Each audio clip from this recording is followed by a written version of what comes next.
It can't just be forgiven with a simple cut in salary. Not that salary cuts are ever a valid solution. Like I said, this isn't your case. This one is mine. And I'll do anything it takes to get an answer I'm satisfied with. The witness has an unusual amount of zeal. Let's hear more. I can't just forget the SL9 incident. You know why? Objection!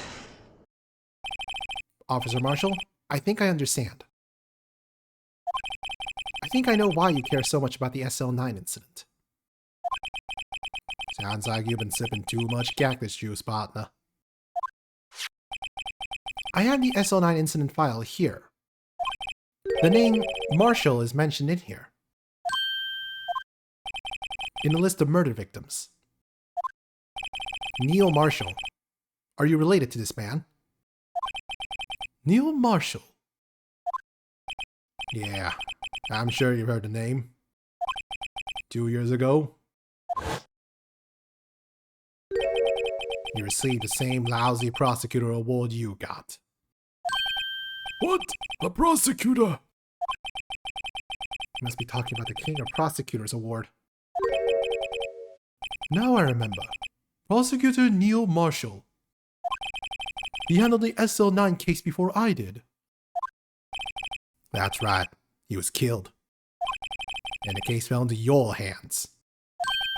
But what's his relation to you? He was my brother.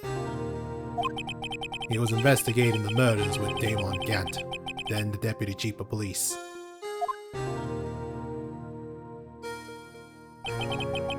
The group of detectives I was part of worked under him. We were desperate to prosecute the killer.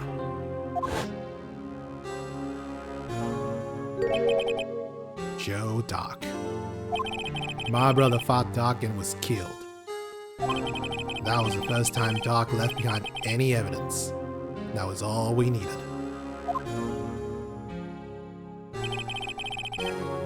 He was arraigned and incarcerated. The case was finally closed. At least according to the public records. What do you mean? My brother couldn't have been killed by Joe Doc. I knew my brother better than anyone. No one could have beaten him in a fight. And that's it. That's your reason for your insane actions. There's more to my brother's death than what the records say. No matter how much you try to hide it, you can't fool me. Well, at least one thing's for certain. Now we know what happened at the police department on the day of the crime. That was the last day the SL9 case could be reopened. Not satisfied with its resolution, Officer Marshall planned to steal the evidence. Disguising himself as Detective Goodman, he entered the evidence room. Officer Meekins confronted him, so he rendered him unconscious and fled. Yes, this mystery has finally been cleared up. No murder took place at the police department that day.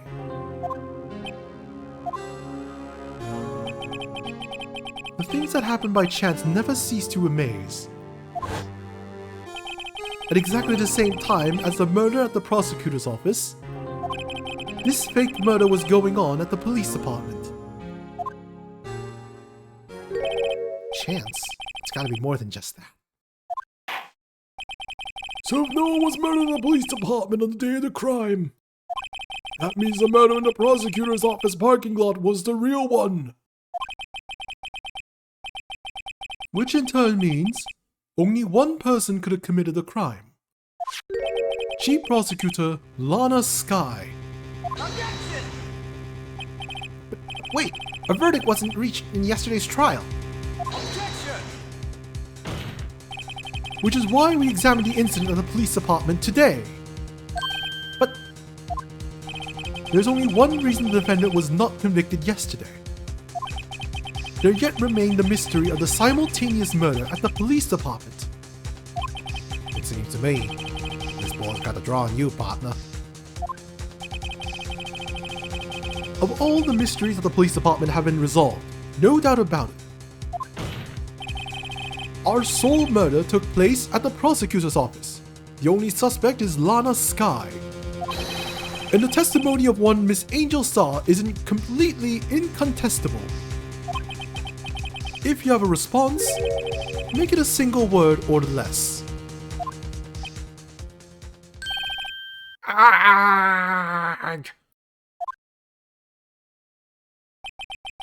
I rest my case.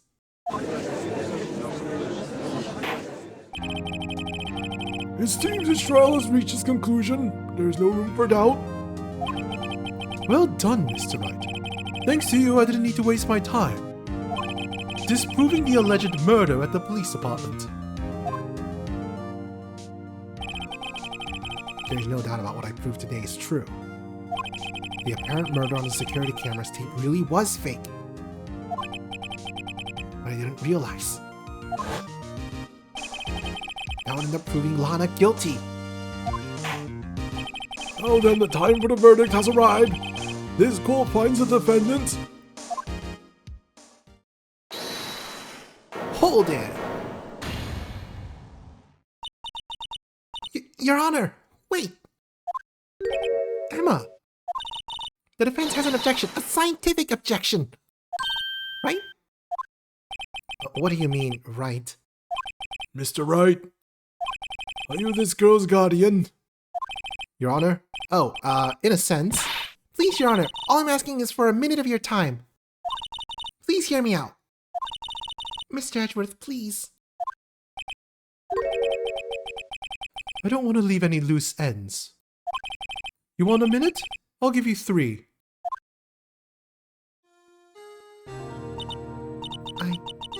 I was kind of in a shock. I mean, finding out the SL9 incident referred to the Joe Dark killings. Now that she mentions it, the names of both Sky Sisters were in that file. But that's when I figured it out. I mean, what Officer Marshall was trying to do that day? So I knew his fingerprint had nothing to do with the crime. That left only one thing, the other handprint. You mean the traces of blood found in Detective Gumshoe's locker?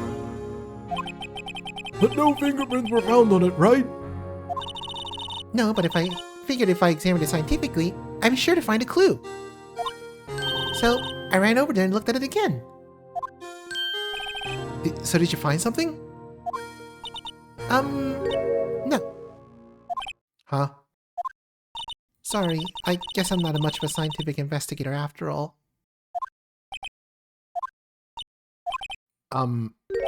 Is that all? Please don't be mad. I'm just a high school student. I'm just an attorney. But Mr. Wright, those traces of blood are the only clue we have.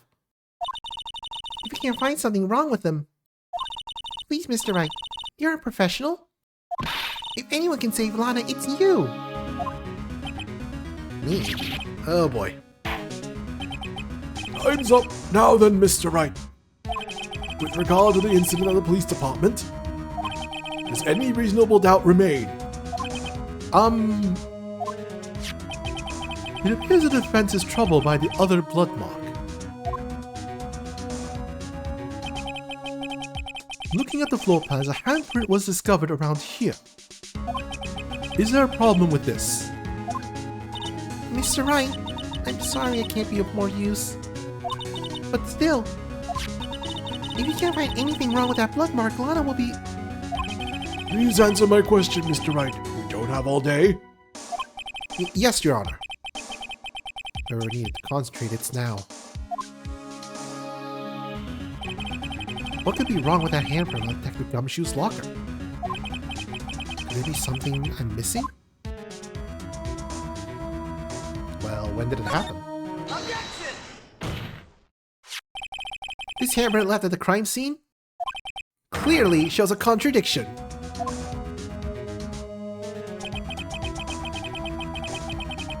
The only thing that seems clear is your grasping, Mr. Wright. You've been staring pretty intently at those floor plans. Tell me, is there a problem with them? Yes, this is strange. Take a good look at these floor plans. Oh yeah, there has to be the blue badger there. Something is missing. Missing? You mean something that hasn't been drawn on there? Yes, something that, when drawn, will completely change the meaning of the blood mark. Let us pray the defense isn't simply trying to buy time. Very well, Mr. Wright. With all this evidence here, there's gotta be something I can use. The question is, which item can prove something is missing in the floor plans? Take that! Blue badger. What about that piece of plywood? A blue badger, mascot of the police force. Defender of truth, guardian of proof. Explain yourself, Mr. Wright. Please look at the floor plans of the crime scene. The blue badger is not here. So, watch what happens when we put him in. This is where he was dancing at the time of the crime. Well? Oh? What? That's right. So long as the blue badger is dancing here, it would be impossible to place a handprint at this spot on the locker. What?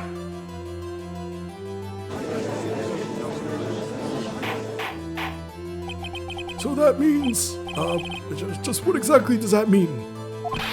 It means it can't be done. What do you say? Blood traces were undeniably found on that locker.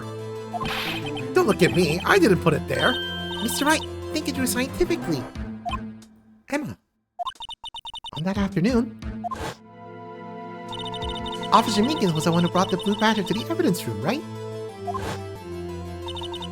After he put it down, it would be impossible to leave a handprint on that locker.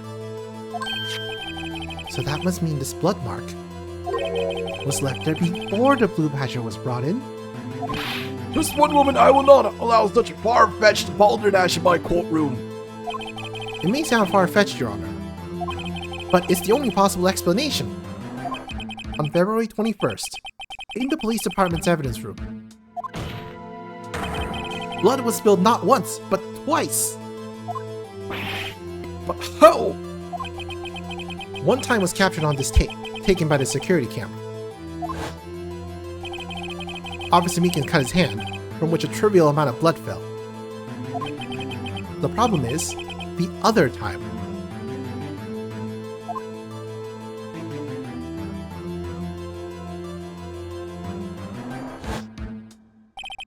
Someone bled prior to the struggle shown on this tape. It had to have been Detective Goodman when he was really murdered. Objection! That's ridiculous. I refuse to accept your absurd claim. Objection! The murder portrayed in the security tape has been proven to be a fake.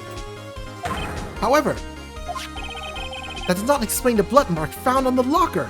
Objection! So then, assuming this murder you purport really happened, when did it take place?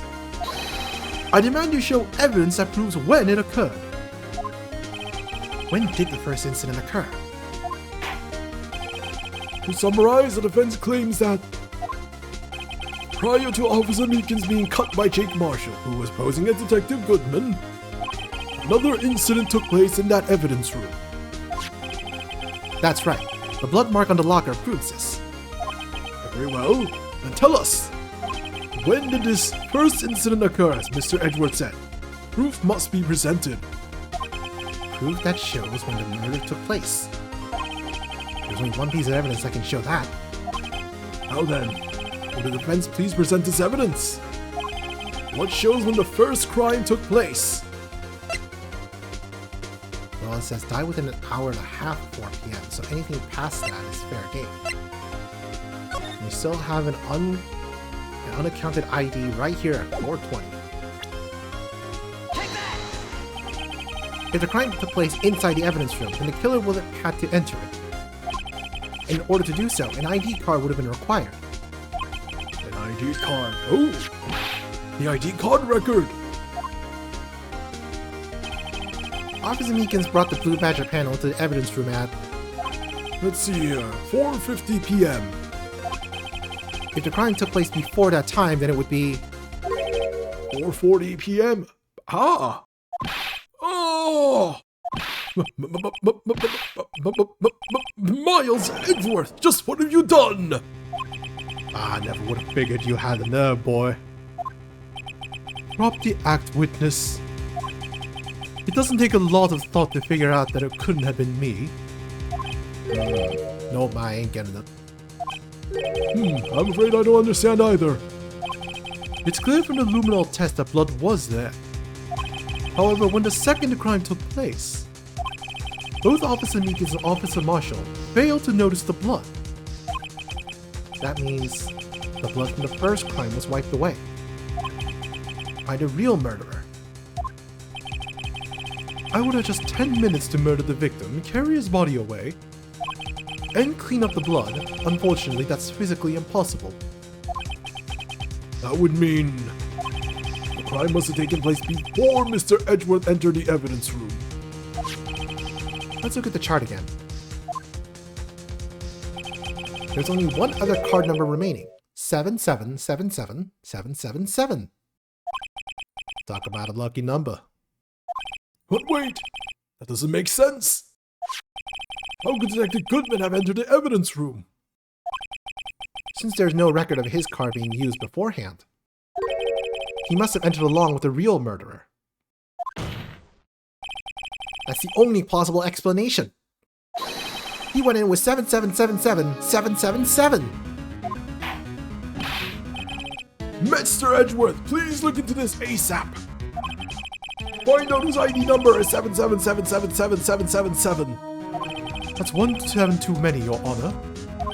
Unfortunately, I'm unable to look up the owner of that ID card.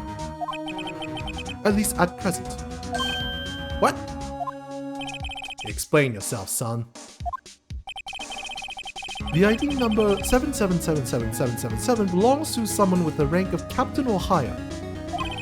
Someone who is a so-called executive officer. We don't have the authority to inquire into such a person's identity. Objection! But that's ridiculous, just how... I'm not finished talking, Mr. Wright. There is one situation in which we can be granted such authority. If an official charge filed against an executive is accepted.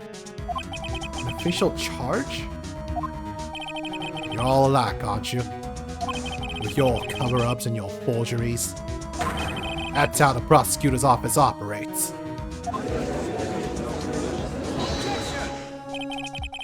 I take pride in my work, Officer Marshall. I would appreciate it if you would keep your slander to yourself. Slander, is it? Okay. Let me ask a question. Yes? No, not to you. To her, the defendant sitting over there. Your own little executive. Lana. Objection! Don't be stupid. She's been charged with murder. Of course we've looked up her ID number, and it's not 7777777. Don't blame me for a fool, partner. That's not what I want to ask. All I want to know is one thing about that incident. The SL9 incident? Answer me this, Chief Prosecutor. In that trial 2 years ago, did you really only use legitimate evidence?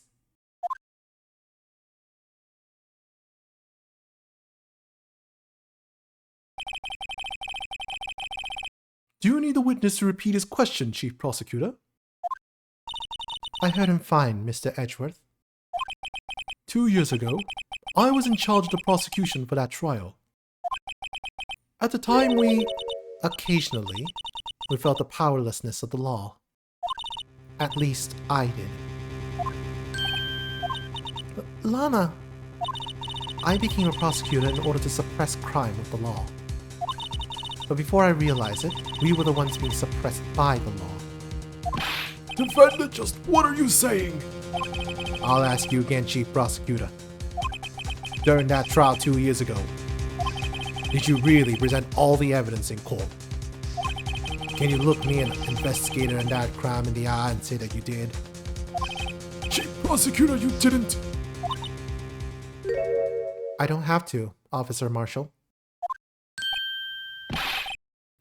Why won't you answer him? Drastic crimes require drastic measures. That's just the way it is. We did what we had to, in order for him to get the verdict he deserved. But Lana! Even if it involved forging evidence.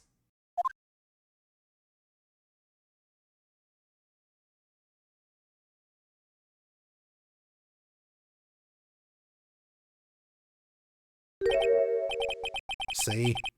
That's what I'm talking about. No. No! Order! Order! Order! Order! Lana's remark caused such a stir. The chaos in the courtroom could not be quelled. The conclusion of the trial would have to wait until the following day.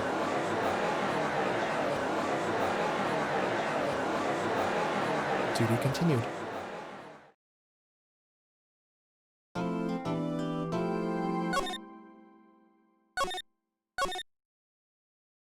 Yeah, a good time to call it a day.